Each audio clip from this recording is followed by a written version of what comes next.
பரதீசு கூட்டிகிட்டு போகிறேன் அப்படின்னு அவர் சொன்ன உடனேயே அங்கே அந்தகாரம் வந்துருச்சு. அந்தகாரத்தின் அதிகாரமாக இருக்கிறது அப்படின்னு ஆண்டவர் சொன்னார்ல, அந்த அந்தகாரம் சூழ்ந்து கொண்டது.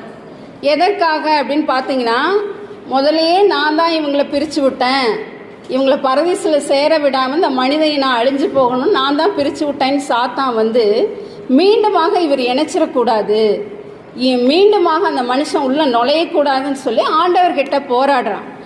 ஆண்டவர்கிட்ட போராடி அவனை எப்படியாவது பரதீசிலிருந்து பிரிச்சிடணும் அப்படின்னு சொல்லி ஒரு மிகப்பெரிய ஆவிக்குரிய போராட்டம் அங்கே உண்டாகுது.